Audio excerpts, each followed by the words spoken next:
இங்க ஒரு அம்மா 2 புள்ள பெத்துக்கிறாங்க. அப்படி ஒரு புள்ள தனக்கும் இன்னொரு புள்ள கடவுளுக்கும் அப்படின்னு சின்ன வயசுலயே ஒரு முடிவெடுக்க இப்ப பல வருஷம் கழிச்சு அதே ஊருக்குள்ள பயங்கர கொடிய வைரஸ் பரவிக்கிட்டு இருக்குங்க. அதனால இந்த நாட்டுக்கே மிகப்பெரிய ஆபத்து வருது. இப்ப அந்த வைரஸை எப்படி கண்ட்ரோல் பண்ணாங்க? முன்னாடி நான் சொன்ன அம்மாக்கும் அவங்களோட 2 பசங்களுக்கும் இந்த விஷயத்துக்கும் என்ன தொடர்பு, அப்படி அடுத்தடுத்து என்ன மாதிரியான ட்விஸ்டுகள் நடக்குது அப்படின்ற எல்லாத்தையும் தான் இந்த கதையில சொல்லியிருப்பாங்க. எல்லாருக்குமே வணக்கம். இன்னைக்கு நம்ம அகந்தா 2 தாண்டவம் அப்படின்ற ஒரு தெலுங்கு படத்துடைய ஸ்டோரி ரிவ்யூ தான் பார்க்க போறோம். படம் இப்போ ஓடிடிலேயே தமிழ் டப்பிங்கோட இருக்குங்க. வாய்ப்பு இருந்தா பாருங்க. வீடியோக்குள்ள வரதுக்கு முன்னாடி ஒரு சின்ன லைக்கோட வாங்க.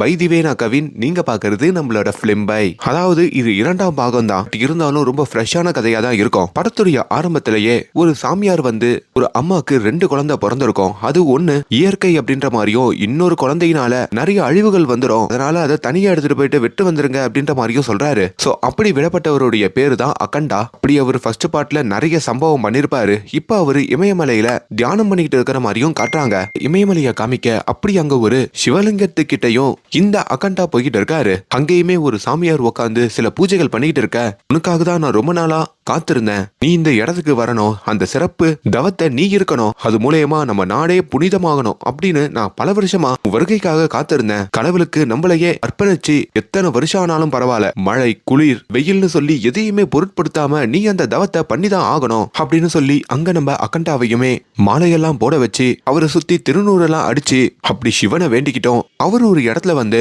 என்னோட ஒத்த கால்னாலையும் 2 கைகளையும் வணங்கினபடி நிக்கிறாரு. சோ இப்படியே பல வருஷங்கள் அவரு தவம் பண்ண போறாருங்க. அப்படி அவரையும் தவம் பண்ண சொல்லிட்டு அங்க இருக்கிற மத்த சாமியார்கள் எல்லாருமே கிளம்புற மாதிரி காட்ட இப்ப கதை நிகழ்காலத்துக்கு வருதுங்க. டிபெட்ல இருக்கிற ஒரு சாமியாரை காமிக்கிறாங்க. அதாவது டிபெட்டுக்கும் இந்தியாவுடைய எல்லைக்கும் நடுவுல இருக்கிற ஒரு கிராமம். அந்த கிராமத்திலயும் ஒரு புத்தருடைய சீடன் உட்காந்து அவரோட ஊருக்காரங்களோட இல்ல நல்லது கெட்டதெல்லாம் ஷேர் பண்ணிட்டு அந்த ஊருக்குள்ள ஏதோ சின்ன திருவிழா போல அதையுமே செலிப்ரேட் பண்ணிக்கிட்டு இருக்க, அப்ப அந்த இடத்துக்கு சைனீஸ் ஆர்மியில இருந்து சாங் அப்படின்ற ஒருத்தர் வராரு. டபக்குன்னு அங்க இருக்கிற ஒரு துப்பாக்கியை எடுத்து அந்த ஊர் மக்களை மானாவரியா சுட ஆரம்பிக்கிறாரு. அப்படி அந்த புத்தருடைய சீடனான அந்த சாமியாரும் இதையெல்லாம் பார்க்க, எதுக்கு இந்த ஊருக்கு இப்படி ஒரு அநியாயம் பண்றாங்க, ஏன் எங்க ஊருக்காரங்களெல்லாம் போட்டு தள்ளிங்கன்ற மாதிரியும் இந்த சாங் அப்படின்ற அதிகாரி கிட்ட கேக்குறாரு. அவருமே இந்தியா பார்டர்ல தான் இந்த கிராமம் இருக்கு, இது இப்போ நம்ம நாட்டு கண்ட்ரோல்ல இருந்தாலும் நீங்க கூடிய விரைவிலேயே இந்தியாவோட இணைய போறீங்க அப்படின்ற மாதிரி நான் கேள்விப்பட்டேன். நம்மளுடைய பகை நாடான இந்தியாவோட நீங்க இணையறது, அப்படி இணையறதுக்கு நீங்கெல்லாம் உசுரோடையே இருக்க தேவையில்ல, அதனாலதான் போட்டு தள்ளன்ற மாதிரியும் அவர் சொல்றாரு.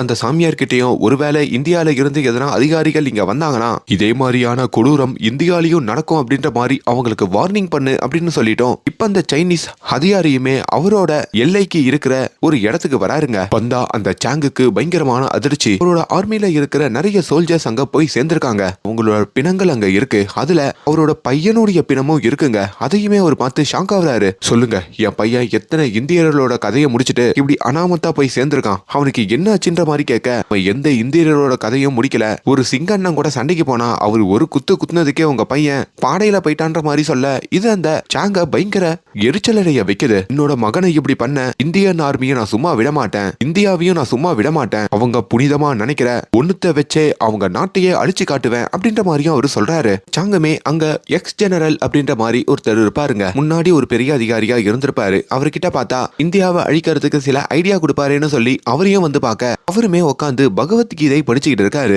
ஏன் இதை படிக்கிறீங்கன்னு கேட்டதுக்கு, நம்ம இந்தியர்களை அழிக்கணும்னா அந்த நாட்டுக்கு இடையூறு பண்ணோம்னா அவங்களோட எமோஷனை பத்தி புரிஞ்சுக்கணும், அப்படி அவங்களோட வேர் மூலயமா போய் தான் அவங்கள நம்ம டிஸ்டர்ப் பண்ண முடியும்ன்ற மாதிரியும் சொல்றாரு. பொதுவா இந்தியர்கள் அதிக பேரு சாமி கும்பிடுவாங்க. அப்படி சாமிக்காக எதை வேணாலும் செய்யறதுக்கு ரெடியா இருப்பாங்க. நம்ம அந்த நம்பிக்கையே முதல்ல உடைக்கணும், அழிக்கணும், அது மூலயமா கலவரத்தை உருவாக்கி இந்தியாவை ஒரு வழி பண்ணணும் அப்படின்ற மாதிரியும் அங்க ஒரு பிளான் போடுறாங்க. கட் பண்ணா இப்ப இந்தியாவை காமிக்க பிஎம் ஆபீஸா காமிக்கிறாங்க. பிஎம் கிட்டயுமே அவர் கூட இருக்கிற மத்த அதிகாரிகள் வந்து சைனீஸ் ஆர்மியில இருந்து வழக்கம் போல இந்தியன் ஆர்மி கூட வம்பு பண்ண வந்தாங்க, ஆனா நம்ம ஆர்மிக்காரங்க அவங்களுக்கு சரியான பதிலடி கொடுத்திருக்காங்கன்ற மாதிரிலாம் சொல்ல, இன்னும் எல்லையில பாதுகாப்பு அதிகப்படுத்துங்கன்ற மாதிரியும் பிஎம் சொல்லிட்டு இருக்காரு. கட் பண்ணா இப்போ ஆந்திரால இருக்கிற ஒரு கலெக்டர் ஆபீஸா காமிக்க, அப்படி கலெக்டர் கிட்டயுமே வந்து அவரோட அசிஸ்டன்ட் ஒரு முக்கியமான பிரச்சனையை பத்தி சொல்றாருங்க. அதாவது ஆந்திரால இப்போ போதை பொருட்களுடைய விற்பனை அதிகமாகிட்டே இருக்கு. அப்படிங்க ஒரு இடம் இருக்கான், அந்த இடத்துல பள்ளிக்கூடம் கட்டலான்னு பாத்துருக்காங்க. ஆனா அங்க நிறைய போதை பொருட்கள்லாம் புழங்கிட்டு இருக்கிறதுனால அதுக்கு தடையா இருக்கிறதாவும் சொல்றாங்க. அந்த இடத்துக்கு நம்ம போலீஸால கூட நுழைய முடியல.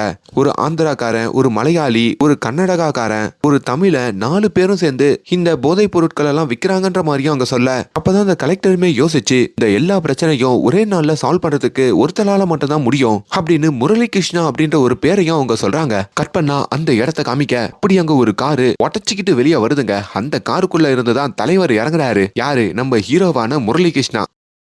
ஏண்டா, நான் இருக்கிற ஊர்ல போதைப் பொருளை விக்கிறீங்கன்னு சொல்லி அங்க இருக்கிற எல்லாரையும் அடிச்சு நொறுக்க, அங்க 4 லாங்குவேஜ் பேசுறவங்க இருந்தாலும் ஒவ்வொருத்தர்கிட்டயும் அவங்க லாங்குவேஜ்ல பஞ்சு டைலாக் பேசிட்டோம் அங்க இருக்கிற எல்லா போதைப் பொருட்களையும் அவர் கொளுத்த செய்யறாரு. முரளி கிருஷ்ணனுடைய வீட்டை காமிக்க ஓப்பனிங் சீன்ல ஒரு சாமியார் காமிச்ச பாத்தீங்களா, அக்கண்டான்னு சொல்லி அவருடைய தம்பி தாங்க இந்த முரளி கிருஷ்ணா. ஃபர்ஸ்ட் பார்ட்ல நடந்த ஒரு கலவரத்துல இந்த முரளி கிருஷ்ணா அவரோட மனைவியை இழந்திருப்பாரு. பட் இருந்தும் அவருக்கு ஒரு பொண்ணு இருப்பாங்க. இப்ப அந்த பொண்ணு ஒரு சயின்டிஸ்டா இந்தியன் ஆர்மியோடைய லேப்ல ஸ்டூடெண்டாவும் இருப்பாங்க. கிருஷ்ணாக்கு எல்லா பொலிட்டிக்கல் லீடர்ஸோடையும் கான்டாக்ட் இருக்கோங்க. முக்கியமா பிஎம்மோட கூட. பிஎம் கூட இப்போ ஒரு சிலை திறப்பு விழாக்கு வந்துட்டு நம்ம முரளி கிருஷ்ணாவுடைய பொண்ணு ஒரு சயின்டிஸ்டா இருக்கிற விஷயத்தெல்லாம் கேள்விப்படுறாரு. இப்போ இமாச்சல்ல இருக்கிற ஒரு சயின்ஸ் லேப காமிக்கிறாங்க. அங்கேயுமே அர்ச்சனா அப்படின்ற ஒரு ஆர்மி ஆபீசர் இருக்காங்க. அவங்க தலைமையில தான் ஒரு சயின்ஸ் குழு அங்க இயங்கிட்டு இருக்குங்க. அப்படி ஆர்மிக்காரங்க கடும் பணியில எல்லையெல்லாம் பாதுகாக்கிறாங்க பாத்தீங்களா. அப்படி அவங்க குளூர்ல நடுங்கிக்கிட்டு தான் பாதுகாக்க வேண்டாம், அவங்களுக்காக நாங்க ஒரு சூட் ரெடி பண்ணிருக்கோம், அதை எங்களுக்கு ரெடி பண்ண உதவுனது எங்களோட ஒன் ஆஃப் த பெஸ்ட் மாணவியான ஜனனி தான் அப்படின்ற மாதிரியும் அங்க நம்ம முரளி கிருஷ்ணாவுடைய பொண்ணையும் அவங்க ஒரு மினிஸ்டருக்கு அறிமுகப்படுத்தி வைக்க, அவங்களுமே நான் ராமாயணம் இந்த மாதிரியான கதைகள் எல்லாம் படிச்சிருக்கேன், அதுல இருந்து இன்ஸ்பயர் ஆகி ரொம்ப சயின்டிபிக்கா தான் தேடி கண்டுபிடிச்சு இந்த சூட்டை நான் ரெடி பண்ணன்ற மாதிரியும் சொல்லிக்கிட்டு இருக்காங்க. இப்ப இதுவுமே சைனீஸ் ஆர்மிக்கு எல்லாம் தெரிய வருது. நம்ம கொஞ்சம் கொஞ்சமா இந்தியாக்குள்ள ஊடுருவலான்னு பார்த்தா இவங்க என்னன்னா நவீனமா ஆர்மி சூட் எல்லாம் கண்டுபிடிக்கிறாங்களா, இதுக்கு மேல இறங்கி அடிச்சாதான் வேலைக்கு ஆகுன்ற மாதிரி முடிவு பண்றாங்க. இப்ப பிஎம் உடைய ஆபீஸ்க்குமே அஜித் தாகூர் அப்படின்ற ஒருத்தர் வராருங்க. ஆக்சுவலி இந்த அஜித் தாகூருடைய அப்பா முன்னொரு காலத்துல ஒரு மினிஸ்டரா இருந்து எப்படின்னா பிஎம் ஆகணும்னு ஆசைப்பட்டிருப்பாரு. ஆனா அவர் ஃபர்ஸ்ட் பார்ட்ல ஒரு மர்மமான முறையில போய் சேர்ந்திருப்பாருங்க. அது ஏன்னு இன்னும் கொஞ்ச நேரத்துல உங்களுக்கு தெளிவாவே ரிவீல் பண்றேன். அதுக்கப்புறத்துல இருந்து அந்த பிஎம் அவரோட பையன் இந்த அஜித் தாகூர் எப்ப பார்த்தாலும் வம்பு இழுத்துக்கிட்டே இருப்பாரு. ஊருக்குள்ள என்ன பிரச்சனை நடந்தாலும் அவரோட கட்சியில இருந்துகிட்டே பிஎம் மேல அவரு பழி போடுவாரு. இதனால இவரை கட்சியில வச்சுக்கலாமா வேணாமான்ற மாதிரி பிஎம்க்கு பயங்கர பிரஷரா இருக்கோங்க. இங்க ஹீரோ முரளி கிருஷ்ணாவுடைய ஊர்லயும் ஒரு திருவிழா வருது. எப்பவுமே திருவிழாக்கு தான் பொண்ணு ஊருக்கு வர்றது வழக்கம். அப்படி அவரும் என்னோட பொண்ணுக்கு கால் பண்ணி இந்த வாட்டி ஊருக்கு வந்துருவலன்ற மாதிரி கேட்க, ஆனா அவங்க இந்த ஆர்மி ப்ராஜெக்ட்ல இருக்கிறதுனால வரது சந்தேகம்ன்ற மாதிரி சொல்லிக்கிட்டு இருக்காங்க. அப்பதான் அந்த பக்கம் இந்த ஜனனியோடைய மேம் அந்த அர்ச்சனா அங்க வராங்க. நம்மளுக்கு தான் ஆர்மி கேம்ப்ல 10 நாள் லீவ் இருக்குல்ல, அந்த 10 நாள் ஃப்ரீயா தானே இருப்போம், நீ வேணா அப்ப ஊருக்கு போயிட்டு வா அப்படின்ற மாதிரியும் அவங்க சொல்ல, இப்ப அந்த ஜனனியும் மேம் அப்ப நீங்களும் எங்க கூட வரீங்களா, நீங்களும் இங்கே தானே இருக்கீங்க, உங்களுக்கும் கொஞ்சம் ரிலாக்ஸா இருக்கணும்னு சொல்லிட்டு இப்ப இவங்க எல்லாருமே கிளம்பி ஊருக்கு வர மாதிரி காட்டுறாங்க. தான் பொண்ணு ஊருக்கு வரப்போறா அப்படின்ற ஒரு சந்தோஷத்துல நம்ம முரளி கிருஷ்ணாவும் தான் பொண்ணுக்கு விதவிதமா சமைச்சுக்கிட்டு இருக்காருங்க. கொஞ்ச நேரத்திலேயே தான் பொண்ணுடைய குரல் சவுண்டு கேட்டதும் அவர் அப்படியே உறைஞ்சு போய் நிக்கிறாரு. பொண்ணுமே பின்னாடி வந்து கட்டி அணைச்சிக்க, கடைசியா உன்ன பஜரங்கி பை சேனல்ல பார்த்ததுமா, அதுக்கப்புறம் இப்பதான் பாக்குறேன்ற மாதிரி நிகழ்ந்து போறாரு. இப்ப தான் பொண்ணோட அவங்க மேமும் வந்திருக்கிறத பார்த்து இங்க முரளி கிருஷ்ணாக்கு ஒரே வெக்கம் வந்துருது. இப்ப தான் பொண்ணு ஜனனி கிட்டையும் நேரா போய் பாட்டிய பாத்துட்டு வா அப்படின்ற மாதிரி சொல்ல, இப்ப நம்ம முரளி கிருஷ்ணாவோட அம்மாவை காமிக்கிறாங்க. அவங்களுக்கு 2 பசங்க பிறந்திருப்பாங்க. ஒருத்தவங்க கடவுள் எடுத்துப்பாரு, இன்னொருத்தவன் தான் இந்த முரளி கிருஷ்ணான்னு சொல்லிருப்பான் பாத்தீங்களா. அந்த தாய் தன்னோட மூத்த பிள்ளையே நினைச்சுக்கிட்டு அவன் இப்ப கூட இல்லையேன்ற மாதிரியும் ஏங்கிக்கிட்டு கிட்ட அநியாயமா என் பிள்ளைய என்கிட்ட இருந்து புடிக்கிட்டு போயிட்டேன்ற மாதிரியும் வருத்தப்பட்டுக்கிட்டு இருப்பாங்க. இப்ப தான் பேத்திய பார்த்த உடனே அவங்களோட மனசு ஓரளவுக்கு சமாதானம் ஆகுதுங்க. பட் இருந்தாலும் இப்ப என் உடம்பு முடியாம இருக்கு, அட்லீஸ்ட் எனக்கு கொல்லி போடுறதுக்காச்சு உன் சித்தப்பா வருவானா பாப்போம் அப்படின்ற மாதிரியும் சொல்லிட்டு இருக்காங்க.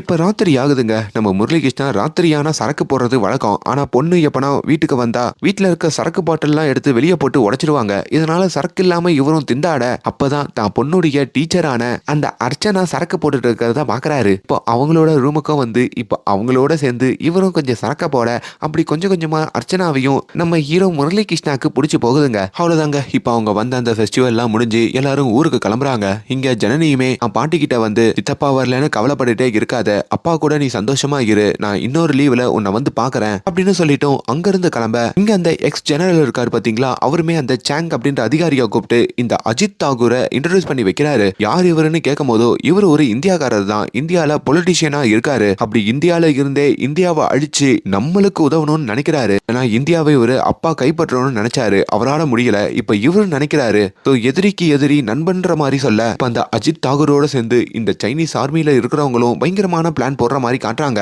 அப்படி அந்த பிளானை அமல்படுத்துறதுக்கும் கும்பமேளாவை தான் தேர்ந்தெடுக்கிறாங்க. ஒட்டுமொத்த தேசமும் அந்த கும்பமேளால ஒன்னு சேருவாங்க. அப்படி அங்க இருக்கிற கங்கையில புனித நீரும் ஆடுவாங்க. அப்ப நம்மளுடைய பிளானை நம்ம செயல்படுத்திடலான்ற மாதிரி சொல்ல இப்ப அந்த கும்பமேளாவையும் காமிக்கிறாங்க. அங்கேயுமே இந்தியா முழுக்க இருக்கிற பல்வேறு குடும்பங்கள் அந்த கங்கையில நீராடுற மாதிரியும் காமிக்க, அதே வேளையில இங்க இந்த சைனீஸ் ஆர்மியில இருந்து அவங்க கொடுத்த சில முக்கியமான லிக்விட இந்த அஜித் தாகூர் அவருடைய ஆட்கள் கிட்ட கொடுத்து அந்த கங்கால கலக்கிற மாதிரி பண்றாரு. இப்ப இந்த புனித நீர் ஆடிக்கிட்டு இருக்கிற இந்தியா முழுக்க இருக்கிற லட்சக்கணக்கான மக்கள் அவங்களோட உடம்புல ஏதோ ஒரு விஷயம் பூர்ற மாதிரி காட்டுறாங்க. அதையுமே அங்க இருக்கிற ஒரு சாமியார் கண்டுபிடிக்கிறாரு. பட் இருந்தும் அவரால் அதை தடுக்க முடியலைங்க. இப்போ அதே கும்பமேளாக்கு ஒரு பொலிட்டிஷியன் வந்திருக்க, அந்த பொலிட்டிஷியனுக்கு ஒரு பேத்தி இருப்பாங்க. அவங்க திடீர்னு மயக்கம் போட்டு விழறாங்க. அவங்கள ஹாஸ்பிட்டலுக்கு தூக்கிட்டு ஓடனா இப்ப அந்த கும்பமேளால இருந்த பல்வேறு மக்கள் அடுத்தடுத்து மயக்கம் போட்டு விழற மாதிரியும் அவங்க எல்லாருமே ஹாஸ்பிட்டலுக்கு வர மாதிரியும் டாக்டருமே என்ன இது இப்படி மயக்கம் போட்டு விழறாங்க, உடம்பு பலவீனமாகுது, இங்க என்ன நடக்குதுன்னு ஒன்னும் புரிய மாட்டேங்குது. அப்பதான் பிஎம் ஆபீஸுக்கும் கும்பமேளால ஒரு பயங்கரமான வைரஸை பரப்பி விட்டுட்டாங்க. கண்டிப்பா இது பக்கத்து நாடோடைய சதியா தான் இருக்குன்ற மாதிரியும் சொல்றாங்க. அப்போ உடனடியா மெடிக்கல் எமர்ஜென்சியா அறிவிங்க, இந்த வைரஸ்ல இருந்து நம்மளை காப்பாத்திக்கிறதுக்கு மாத்து மருந்தை கண்டுபிடிங்க அப்படின்னு இவங்களும் நடவடிக்கை எடுக்க சொல்ல, இன்னொரு பக்கம் அஜித் தாகூர் இருக்காரு பாத்தீங்களா, இந்த சைனீஸ் ஆர்மியோட சேர்ந்திருப்பாரு. அவரும் அந்த கும்பமேளாக்கு ரொம்ப நல்லவர் மாதிரி நடிக்கிறாரு. அங்க இருக்கிற மக்கள் எல்லாம் பார்த்துட்டு அங்க இருக்கிற மீடியா கிட்டையும் இந்த கும்பமேளால கடவுள் நம்மளை காப்பாத்துவாருன்னு சொல்லிதான் எல்லா மக்களும் வணங்குனாங்க, வேண்டுனாங்க. ஆனா அப்படிப்பட்ட கடவுளே இந்த வைரஸ்ல இருந்து நம்மளை காப்பாற்ற முடியாம இப்படி அடுத்தடுத்து அவர் கண்ணு முன்னாடியே நிறைய மக்கள் பிணமாகற மாதிரி பண்ணிட்டாரு. அப்படிப்பட்ட கடவுள் இருக்காரா? இதை வச்சு உங்களுக்கு தெரிய வேணாமா? கடவுள் இல்ல, நானே ஒரு சிவன் பக்தர் தான், ஆனா இந்த நொடி சொல்றேன் அந்த கடவுள் இல்லவே இல்ல, இதுக்கு மேல நம்பாதீங்க அப்படின்னு அவர் மாலையெல்லாம் கலட்டி எரியிற மாதிரியும் அதையெல்லாம் பார்த்து அங்க இருக்கிற மக்களுமே ஆமா இவர் சொல்றது கரெக்ட் தான், இந்த வைரஸ்ல இருந்து கூட கடவுளால நம்மளால காப்பாற்ற முடியலனா அப்ப கடவுள் இல்லதான் அப்படின்னு சொல்லி இந்தியால இருக்கிற பெரும்பான்மையான மக்கள் சாமி கும்பிடுறதையே விட்டுறாங்க. இதையுமே பிஎம் இருக்காரு பாத்தீங்களா, அவரு டிவில பார்க்க கடவுள் மேல இருக்கிற நம்பிக்கையவே மக்கள் இழக்கிறாங்களே, எல்லாம் ரொம்ப தப்பா இருக்கேன்ற மாதிரியும் அவர் ஏதோ ஒரு விஷயத்த உணர்றாரு. இங்க இந்த லேப் இருக்கு பாத்தீங்களா, சயின்ஸ் லேப், அதுலயுமே நம்ம அர்ச்சனா அங்க இருக்கிற எல்லா சயின்டிஸ்ட் கிட்டையும் நம்ம உடனடியா மாத்து மருந்து கண்டுபிடிச்சாகணும் அப்படின்னு சொல்ல, அப்பதான் அங்க இருக்கிற சயின்டிஸ்டுகள் எல்லாரும் அவ்வளவு சுலபம் இல்ல, வைரஸ் பாதிக்கப்பட்ட ஒரு உடல் நம்மளுக்கு தேவைப்படுது, அதை வச்சுதான் நம்ம மாத்து மருந்து தயாரிக்க முடியும், அந்த உடலை தான் பரிசோதனை பண்ண முடியும்ன்ற மாதிரி சொல்றாங்க. என்னுடைய உடலை பயன்படுத்திக்கங்கன்னு சொல்லி அந்த அர்ச்சனா ஒரு ஊசி எடுத்து தான் உடல்லையே குத்திக்கிட்டு அவங்களுக்குள்ள அந்த வைரஸை செலுத்திக்கிறாங்க. இப்ப நம்ம ஜனனி இருக்காங்கல்ல, முரளிகிருஷ்ணாவோட பொண்ணு, அவங்களுமே ரொம்ப கஷ்டப்படுறாங்க. பல மாத்து மருந்துகளை கண்டுபிடிச்சு ஒவ்வொன்னா அர்ச்சனாவோட உடம்புலையும் செலுத்த எதுவுமே அந்த வைரஸோட போராடி தோத்து போயிடுதுங்க. அப்படிதான் கடைசியா ஒரு மருந்தை கண்டுபிடிக்கிறாங்க, அது அந்த இடத்துல வேலை செய்யுது. இந்த விஷயத்த உடனடியா பிஎம் ஆபீஸ்லயே அவங்க சொல்ல, இப்ப அந்த மாத்து மருந்து காஷ்மீர்ல இருக்கோங்க, ஏன்னா காஷ்மீர்ல தான் அந்த லேப் இருக்கும், அந்த இடத்துல இருந்து உடனடியா நீங்க டெல்லிக்கு கொண்டு வாங்க, இங்க இருக்கிற எல்லா ஹாஸ்பிட்டலுக்கும் அந்த மருந்து அனுப்பிடலாம் அப்படின்ற மாதிரியும் பிஎம் அங்க ஆர்மியையும் அனுப்புறாரு. ஆனா அதே வேளையில இந்த அஜித் தாகூருடைய ஆட்கள்லாம் இருக்காங்க பாத்தீங்களா, அவங்க அந்த லேபுக்குள்ள நுழைறாங்க. இந்த மாத்து மருந்தை நம்ம ஆட்டைய போட்டு அழிச்சிடலான்ற மாதிரி நினைக்கிறாங்க. அப்படி அந்த இடத்துல இந்த ஜனனியையும் போட்டு தள்ள வர, எப்படியோ ஜனனிய இந்த அர்ச்சனா தான் காப்பாத்தி கூட்டிட்டு ஓடுறாங்க. ஆனா ஒரு கட்டத்துல அர்ச்சனாவையும் இந்த கும்பல் போட்டு தள்ளுது. ஜனனி, நீ எப்படின்னா இத டெல்லியில கொண்டு போய் சேர்த்துரு, இந்தியர்களுடைய அத்தனை பேரோட உசுரும் இந்த மருந்துல தான் இருக்கு அப்படின்ற மாதிரி சொல்லி அங்கிருந்து அவங்கள கிளம்ப சொல்ல, இப்ப அந்த அர்ச்சனா பரிதாபமா இயற்கை ஏதுறாங்க. இப்ப நம்ம ஜனனி இருக்காங்க பாத்தீங்களா, அவங்களுமே அந்த பனிமலையிலையும் தப்பிச்சு ஓடிக்கிட்டு இருக்க, ஆனா ஒரு கடத்துல அவங்களையும் இந்த அஜித் தாகூருடைய ஆட்கள் துப்பாக்கியோட சூழ செய்யறாங்க. இப்ப அவங்க கிட்ட இருக்கிற அந்த மாத்து மருந்தையும் புடுங்கி அங்க அழிக்கலான்னு பார்க்க, ஆனா அதுக்குள்ள அந்த இடத்துல ஒரு பிரளயமே வெடிக்குதுங்க. அதாவது அங்க நம்ம ஜனனி அதர்ற மாதிரி ஒரு குரல் கேக்குது. அந்த குரலை கேட்டதும் அங்க மலைகள தவம் பண்ணிக்கிட்டு இருக்கிற, அதாவது வருஷ கணக்குல தவம் பண்றதா சொல்லி ஓப்பனிங் சீன்ல நம்ம அக்கண்டா போயிருப்பாருல, அப்படி அவரு பல வருஷம் தவம் பண்ணி அவரை சுத்தி ஐஸ் கட்டிகள்லாம் சூழ்ந்து அதையெல்லாம் உடச்சிக்கிட்டு ஒரு பெரிய பவரோட அங்க இருக்கிற எல்லாரோடையும் சண்டை போடுறாரு. இந்த சண்டையெல்லாம் நீங்க நேர்ல பாக்கணுமே, பார்த்தா உங்களுக்கே புரியும். அப்படி அங்க வந்த அஜித் தாகூருடைய ஆட்கள் எல்லாரையுமே அழிச்சு தன்னுடைய தம்பி பொண்ணான இந்த ஜனனியையும் அவர் காப்பாத்துறாரு. ஜனனிக்குமே தன்னுடைய சித்தப்பாவை பல வருஷம் கழிச்சு பார்த்துட்டோம் அப்படின்னு மனசுக்குள்ள ஒரு சந்தோஷம். இங்க பிஎம் ஆபீஸுக்கும் ஆர்மியில இருந்து ஒரு தகவல் போகுதுங்க. அதாவது சில ஆட்கள் கண்டுபிடிச்ச மாத்து மருந்தெல்லாம் அழிச்சிட்டாங்கன்ற மாதிரியும் சொல்றாங்க. அவ்வளவுதான், இதுக்கு மேல இந்தியாவை காப்பாற்ற முடியாதுன்ற மாதிரி நினைக்க, அதே வேளையில முரளிகிருஷ்ணா இருக்காரு பாத்தீங்களா ஹீரோ, அவரோட வீட்டுல இருக்கும் போதோ அவங்களோட அம்மா இருக்காங்கல்ல, அவங்களோட உடம்பு ரொம்ப சீரியஸ் ஆகுது. இவரும் துடிச்சு போறாரு. அம்மா என்னாச்சுமா, கண் முழிச்சு பாருங்கம்மா, உங்களுக்கு என்னமா வேணும்ன்ற மாதிரி கேட்க, எனக்கு என்னோட முதல் பையன் வேணும், இந்த சிவன் என் முதல் பையனை என்கிட்டயே கொடுத்துடணும், அட்லீஸ்ட் எங்க கொல்லி போடத்துக்காச்சும் அவன் வரணும்ன்ற மாதிரியும் அவங்க நம்ம முரளி கிருஷ்ணா கிட்டையும் கேக்குறாங்க. இங்க இந்த அஜித் தாகூர் இருக்காரு பாத்தீங்களா, அவரோட ஆட்கள் எல்லாம் அனுப்பியிருப்பார்ல, அப்படி அந்த மாத்து மருந்தை எடுத்துட்டாங்க போல இருக்குன்னு சொல்லி உங்க ஆட்களை பாக்குறதுக்கு அவர் வராரு. ஆனா அவங்க ஆட்கள் எல்லாருமே அங்க பிணமா இருக்கிறத பார்த்து ஷாக் ஆகுறாரு. இப்ப சைனீஸ் ஆர்மி கிட்டையும் எவனோ ஒருத்த வந்து என் ஆட்கள் எல்லாம் போட்டு தள்ளிட்டு அந்த பொண்ணை காப்பாத்தி கூட்டிட்டு போயிட்டான், யாருன்னு தெரியல, நான் தேடி கண்டுபிடிச்சு அந்த மாத்து மருந்தை எடுத்துட்டு வரேன்ற மாதிரி சொல்ல, இப்ப அந்த சம்பவ இடத்துக்கு நேத்ரா அப்படின்ற ஒரு பயங்கரமான நபர் வராங்க. பார்க்கறதுக்கு ஒரு அரக்கன் மாதிரி இருக்கான். நீதான் இதெல்லாம் பண்ணியா அப்படின்ற மாதிரி அந்த அஜித் தாகூரும் நேத்ராவை பார்த்து கேட்க, நான் இதை பண்ணல, இதை பண்ணவன் இன்னொருத்தன், நான் யாருன்னு உனக்கு தெரியாம பேசாத, உன்னை இதுல இருந்து என்னாலதான் காப்பாத்த முடியும், ஒரு காலத்துல உங்க அப்பாவையே நான் தான் காப்பாத்த போனேன், உங்க அப்பா எப்படி போய் சேர்ந்தாருன்னு உன்கிட்ட சொல்லவான்ற மாதிரி அந்த அஜித் தாகூர் கிட்டையும் இந்த நேத்ரா ஒரு கதையை சொல்ல, அதாவது இந்த அஜித் தாகூருடைய அப்பா இருப்பார்ல அந்த மினிஸ்டர், அவரு எப்படின்னா பல வருஷங்களுக்கு முன்னாடியே இந்தியாவை ஆளணும்னு நினைப்பாரு. அரசியல் சாதுரியத்தால அவரால் ஒன்னும் பண்ண முடியாதுங்க, குறுக்கு வழியை பயன்படுத்தணும்னு நினைக்கிறாரு. அப்படி அசாம்ல இருக்கிற ஒரு காட்டு பகுதிக்கு அவர் வராரு. அவர் கூடயும் ஒரு சாமியார் வர, ரொம்ப டேஞ்சரான காட்டுக்கு வந்திருக்கோம், இங்க நிறைய ஆத்மாக்கள் பேய்கள்லாம் இருக்கும், இங்க கண்ணு மூடிக்கிட்டு எதையும் பார்க்காம வரணும்ன்ற மாதிரி சொல்ல, இப்ப அந்த மினிஸ்டரும் கீழே குனிஞ்சுக்கிட்டே வராரு. பட் இருந்தாங்க நிறைய பேய்கள் வந்து அந்த மினிஸ்டர் கூட வந்தவங்க எல்லாரையும் போட்டு தள்ளுது. இப்ப அந்த இடத்துல இன்னொரு சாமியார் வராரு. உனக்கு என்ன வேணும்ன்ற மாதிரி கேட்க, அந்த மினிஸ்டர், நான் இந்த நாட்டை ஆளணும்னு நினைக்கிறேன், நேத்ரா அப்படின்ற ஒருத்தரை பார்க்கறதுக்கு தான் இந்த காட்டுக்கு வந்திருக்கேன், என்ன தயவு செஞ்சு அவர்கிட்ட கூட்டிட்டு போன்ற மாதிரி சொல்ல, ஒன்னும் பயப்படாத, என் பின்னாடியே வா, நான் கூட்டிட்டு போறேன்னு சொல்லியும் இப்ப அந்த நேத்ரா கிட்டையும் கூட்டிட்டு போறாங்க. அந்த நேத்ரா யாருன்னா இப்ப அந்த மோசமான அரக்கனை வந்தாரு பாத்தீங்களா, அவரு தாங்க. ஆக்சுவலி அவர் காட்டுக்குள்ள உக்காந்துக்கிட்டு இந்தியால யாருக்கு சூனியம் வைக்கணும்னாலும் அவர் வைப்பாரு, யாரை அழிக்கணும்னாலும் அவர் காட்டுக்குள்ள இருந்தே ஏவி விட்டு அழிச்சிருவாரு. அப்படி இந்த மினிஸ்டரை அவர் மேல கீழே பார்த்துட்டு இந்த மினிஸ்டர் எதுக்காக இங்க வந்தாரு அப்படின்ற எல்லாத்தையும் கண்டுபிடிக்கிறாரு. இந்த நாட்டை ஆளணும், சரி ஓகே, அதன்படியே நான் உனக்கு பண்றேன், அப்படி இந்த நாட்டை உன்ன ஆள வச்சா இந்த அதிகாரத்தை எனக்கு நீ பகிரணும், ஓகேவான்ற மாதிரி இந்த நேத்ரா கேட்க, அதுக்கும் அந்த மினிஸ்டர் ஓகேன்னு சொல்ல, இதுக்கு ஒரு சிறப்பு தவம் பண்ண வேண்டி இருக்கு, 8 பிராமண பசங்களை நீ அங்க கூட்டிட்டு வா, அவங்க எல்லாரையும் அந்த தவத்துல பலி கொடுத்து நம்ம இதை நிறைவேற்றி காட்டுவோன்ற மாதிரியும் சொல்றாங்க. அப்படி அங்க பூஜையும் ஆரம்பிக்க இந்த 8 பசங்களையும் அங்க கூட்டிட்டு வராங்க. அவங்க எல்லாரையுமே ஒவ்வொரு இடத்துல கட்டி வைக்க இந்த நேத்ரா ரொம்ப ருத்தர தாண்டவமா அந்த பூஜை பண்ணிக்கிட்டு இருக்காரு. இப்ப அந்த பசங்க பக்கத்துலயும் அவர் வர, அப்பதான் அந்த இடத்துக்கு இந்த அக்கண்டா வந்திருப்பாரு. அப்படி அந்த 8 பசங்களையும் அந்த அரக்கன் கிட்ட இருந்து இந்த அக்கண்டா தான் காப்பாத்தி இப்படி இந்தியாவையே ஆளணும்னு நினைச்ச அந்த மினிஸ்டர் இருக்காரே அஜித் தாகூருடைய அப்பா, அவரை இந்த அக்கண்டா அவரோட சுலத்தால போட்டு தள்ளிருப்பாரு. கடைசியா இந்த நேத்ரா இருக்காரு பாத்தீங்களா, அவரு கூடயும் இந்த அக்கண்டா சண்டை போட்டு அவரை பயங்கரமா காயப்படுத்தி அங்க இருக்கிற நெருப்புலையும் தள்ளி விட்டுருப்பாரு. இப்ப இந்த கதையுமே இந்த நேத்ரா அந்த அஜித் தாகூர் கிட்ட சொல்லிட்டு, இப்ப புரியுதா, அப்படிப்பட்ட அகண்டா தான் இப்போ 9 வருஷம் தவத்துக்கு அப்புறம் திரும்ப வந்திருக்கான், அவன் தான் உன்னுடைய ஆட்கள் எல்லாரையும் அடிச்சு போட்டிருக்கான், அப்படியும் அப்பனையும் போட்டு தள்ளிட்டு உன் ஆட்களையும் போட்டு தள்ளின அந்த அக்கண்டாவை நம்ம சேர்ந்து அழிக்கணும், கிளம்புவோம் அப்படின்னு சொல்லிட்டு இங்க 2 பேருமே அங்க இருந்து கிளம்ப, இங்க நம்ம அக்கண்டா இருக்காரு பாத்தீங்களா, அவருமே தன்னுடைய தம்பியோட பொண்ணை எப்படின்னா சேஃபா கொண்டு போய் டெல்லியில விடணும்னு சொல்லி அந்த ப்ராசஸ்ல இறங்குறாரு. அப்படி தம்பி பொண்ணையும் அவரு கூட்டிட்டு போயிட்டு இருக்க, இங்க சாமி கும்பிடுறீங்க, இமயமலையில வாழ்றீங்க, அதெல்லாம் ஓகே, நான் ஒரு வாட்டியாச்சும் நீங்க உங்களையே உசுருன்னு நினைக்கிற என் பாட்டி உங்களோட அம்மாவை வந்து பாக்கணும்ல, ஏன் பார்க்காம இருக்கீங்க, இதையெல்லாம் வச்சு பார்க்கும்போது எனக்கு அந்த கடவுள் மேல இருக்க நம்பிக்கையே போது, சும்மா கடவுள் கடவுள்னு சொல்லாதீங்க, இப்ப கூட பிரச்சனை வரப்போ நீங்க தான் வந்தீங்கன்ற மாதிரிலாம் அங்க ஜனனி சொல்லிக்கிட்டு இருக்காங்க. இதெல்லாம் அக்கண்டாக்கு பயங்கர எரிச்சலை கொடுக்குது. போற வழியிலையும் ஒரு கிராமத்தை பாக்குறாரு, ஒரு இந்திய கிராமம் தாங்க. அந்த கிராமத்திலையும் ஒரு சிவன் கோயில் இருக்கு, அது ரொம்ப பாழடைஞ்சு போய் கிடக்கு. இது ஏன் இப்படி இருக்குன்னு சொல்லி அந்த சிவன் கோயிலுக்கு அபிஷேகம் பண்ணி தீபத்தையும் கொளுத்தி வைக்க, இப்ப அந்த ஊர் மக்களும் அங்க வந்து கடவுளே இல்லைன்னு சொல்லிதான் அங்க கும்பமேளாக்கு அப்புறம் இந்த கோயில பராமரிக்கிறதே இல்ல, இங்க ஏன் இதெல்லாம் பண்றீங்கன்ற மாதிரி கேட்கும் போதோ அந்த ஊர்க்காரங்க மேலையும் அக்கண்டா கோவப்படுறாரு. அப்படி சில புராண கதைகளை சொல்லியும் தர்மத்தை பத்தி பேசியும் அங்க கடவுள் இருக்காரு அப்படின்ற மாதிரியும் ஊருக்காரங்க அவரு நம்ப வைக்கிறாரு. இப்படி ஒரு வேளையில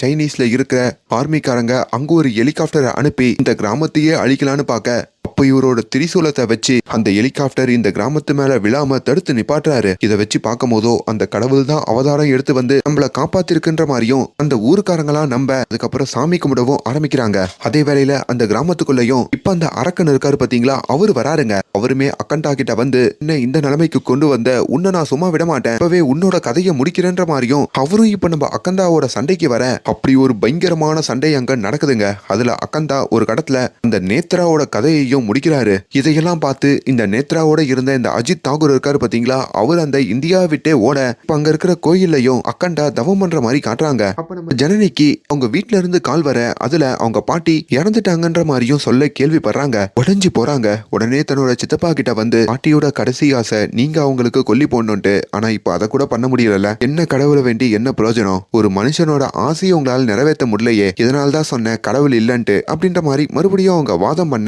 இப்ப நம்ம அகண்டாவும் கடவுளை வேண்டிக்கிட்டு கடைசியில நம்ம அம்மாவை கூட பார்க்க முடியலையேன்ற மாதிரியும் கலங்கி போய் இருக்காரு. இப்போ இந்த முரளிகிருஷ்ணாவும் தன்னோட அம்மாவுக்கு கொல்லி வைக்கலான்னு வர அவரோட மனசு கொஞ்சம் கேட்க மாட்டேங்குதுங்க. எப்படினாலும் அண்ணா வந்துதான் கொல்லி வைக்கணும்ன்ற மாதிரி அம்மா ஆசைப்பட்டாங்க. ஆனா அண்ணன் வரவே இல்லையேன்ற மாதிரி அங்க ஏக்கத்தோட சொல்லிக்கிட்டு இருக்க, அவர் எந்த மலையில இருக்காரோ அவர் தான் பல வருஷமா வரலையே, வரமாட்டாரு, நீங்களே வச்சிருங்க தம்பின்ற மாதிரி ஊருக்காரங்க சொல்ல, அப்ப திடீர்னு அந்த இடத்துல நம்ம அக்கண்டா வந்து நிக்கிறாருங்க. எல்லாரும் வியந்து போறாங்க. அப்படி அந்த அக்கண்டா அங்க இருக்கிற நெருப்பையும் வாங்கி தான் அம்மாவுக்கு தான் கையால கொல்லி வைக்க அங்க அந்த அம்மாவுமே ஆத்மாவா வந்து ஆனந்த கண்ணீர் விடுறாங்க. அப்பதான் அந்த ஆத்மாவுக்கு ஒரு சின்ன சந்தேகம் வருதுங்க. உண்மையாலே நம்மளுக்கு கொல்லி வச்சது நம்மளோட முதல் பையன் அக்கண்டா தானா, இல்லையே இதுல ஒரு ட்விஸ்ட் இருக்கே அப்படின்னு சொல்லி இந்த அக்கண்டாவை ஃபாலோ பண்ணிக்கிட்டே போக, ஐயா சிவன் ஐயா நீங்களா எனக்கு கொல்லி வச்சிங்கன்ற மாதிரி கேட்க, அப்பதான் அந்த அக்கண்டாவோட வேஷத்துல அவதாரம் எடுத்து வந்தது சிவன் அப்படின்ற மாதிரி தெரிய வருது. நீங்க எதுக்கியா என் பையனுடைய ரூபத்துல வந்தீங்க, என் மேல அவ்வளவு பாசமான்ற மாதிரி கேட்க, உன் பையன் எங்க மக்கள்லாம் கடவுளே இல்லைன்னு சொன்னதுக்கு அப்புறம் கூட இந்தியாவை காப்பாத்துறதுக்கும் கடவுள் இருக்காருன்னு சொல்றதுக்கும் பார்டர்ல போராடிக்கிட்டு இருக்கான். அவனுக்காக நான் செஞ்ச ஒரு சின்ன உதவிதான் உனக்கு கொல்லி வச்சது. ஒரு தாயா இருக்கிறதுனால உன்னோட கண்ணில் நான் மாட்டிக்கிட்டேன் அப்படின்னு ரொம்ப கருணை உள்ளத்தோட பேசுறாரு. இதை கேட்டும் அந்த தாய் நெகிழ்ந்து போக, இதை விட எனக்கு பெரிய புண்ணியம் கிடைக்கவே கிடைக்காதையா, என் மனசெல்லாம் குளிர்ந்து போச்சுன்ற மாதிரியும் கண்ணீர் விட்டு அழுகுறாங்க. இப்போ இமயமலையில இருக்கிற இப்ப ஜனனிக்கும் போன் கால் வருது. ஊருக்காரங்களும் உன்னுடைய சித்தப்பா வந்து கொல்லி வச்சுட்டு போயிட்டாருன்ற மாதிரியும் அங்க நம்ம ஜனனி கிட்ட சொல்ல, ஐயோ பெரியப்பாவோ, சரி பெரியப்பாவோ சித்தப்பாவோ அங்கிள்னு வச்சுப்போம். ஜனனியும் ஷாக் ஆகுறாங்க. அங்கிள் நீங்க இங்க இருக்கும் போதோ அங்க உங்களோட உருவத்துல போய் ஒருத்தர் கொல்லி வச்சிருக்காரு. இப்ப புரியுது அங்கிள், எல்லாமே அந்த சிவனுடைய வேலைதான்னு சொல்லி இப்ப நான் கடவுளை நம்புறேன்ற மாதிரியும் நம்ம அக்கண்டாவை பார்த்து அவங்க கையெடுத்து கும்பிட, அக்கண்டாவும் அங்க நடந்த அதிசயத்தை நினைச்சு புல்லரிச்சு போறாரு. இப்ப தான் தம்பி பொண்ணையும் நீடூடி வாழ்கின்ற மாதிரி ஒரு ஆசீர்வாதம் பண்ணிட்டு அங்க போலீஸ்காரங்களாம் வராங்க. அவங்க கிட்டையும் தான் தம்பி பொண்ணையும் அவங்க கண்டுபிடிச்ச அந்த மாத்து மருந்தையும் ஒப்படைக்கிறாரு. இதை உடனடியா இந்தியா முழுக்க எல்லாருக்கும் கொடுத்து எல்லாரோட உசுரையும் காப்பாத்து அப்படின்ற மாதிரி சொல்ல, இப்ப அந்த காப்பாத்துற ப்ராசஸ்லயும் அவங்க இறங்குறாங்க. நீங்க எங்க போறீங்க அங்கிள் அப்படின்ற மாதிரி அவங்க கேட்ட உடனே, நான் ஒரு சர்ஜிக்கல் ஸ்ட்ரைக் பண்ண போறேன். புரியலையேன்ற மாதிரி கேட்டதுக்கு, எதனால இந்த பிரச்சனை எல்லாம் வந்ததோ அந்த பிரச்சனை கொடுத்தவங்கள நான் அழிச்சிட்டு தான் வருவேன்னு சொல்லிட்டு இப்ப நம்ம அக்கண்டா அங்க இருந்து டிபெட்டுக்கு வராரு. அதுக்குள்ள இந்த அஜித் தாகூருமே அங்க இருக்கிற அந்த எக்ஸ் ஜெனரல் கிட்டையும் சாங் கிட்டையும் இங்க நடந்த அதிசயத்தை பத்தியும் கடவுளே அவதாரம் எடுத்து வந்ததை பத்தியும் சொல்லிக்கிட்டு இருக்க, இதுக்கப்புறம் நான் கடவுளை நம்ப போறேன், உங்க கூட சேர மாட்டேன்ற மாதிரியும் சொல்றாரு. அப்பதான் அந்த இடத்துக்கு அக்கண்டாவும் வந்து அங்க இருக்கிற எல்லாரையும் போட்டு தள்ளுற மாதிரி காமிக்க, கடைசியா அதுக்கு காரணமா இருந்த அந்த சாங்கு அந்த எக்ஸ் ஜெனரலையும் நம்ம ஹீரோ போட்டு தள்ளுறாருங்க. அவ்வளவுதாங்க. இப்ப இந்த அஜித் தாகூரையும் பார்த்து, எந்த வாயால கடவுள் இல்லைன்னு நீ சொன்னியோ அதே வாயால இப்ப போய் கடவுள் இருக்குன்னு சொல்லு அப்படின்னு அங்க இருந்து அனுப்ப, இப்ப அந்த அஜித் தாகூரும் இந்தியாவுக்கு வந்து கடவுள் இருக்குன்னு சொல்ற மாதிரியும் கொஞ்ச நேரத்துல இந்தியாவுக்கும் அந்த நோய்க்கு மாத்து மருந்து கிடைச்சு எல்லாரும் உசுரோட வாழ்ற மாதிரியும் இந்த படத்தோட கதை முடியுது. இந்த கதையில எனக்கு நிறைய கருத்து வேறுபாடுகள் இருந்தாலும் இந்த படத்துல என்ன சொல்லியிருக்காங்களோ அதை மட்டும்தான் எக்ஸ்பிளைன் பண்ணியிருக்கேன். ஸோ நீங்களும் இந்த படத்தை OTTல பாருங்க. உங்களுக்கு என்ன தோணுது அப்படின்ற எல்லாத்தையும் கீழே கமெண்ட்ல சொல்லுங்க. அண்ட் மேலும் இந்த மாதிரியான வீடியோஸை தொடர்ந்து பார்க்கறதுக்கு நம்மளோட சேனலை சப்ஸ்கிரைப் பண்ணுங்க. Thank you so much.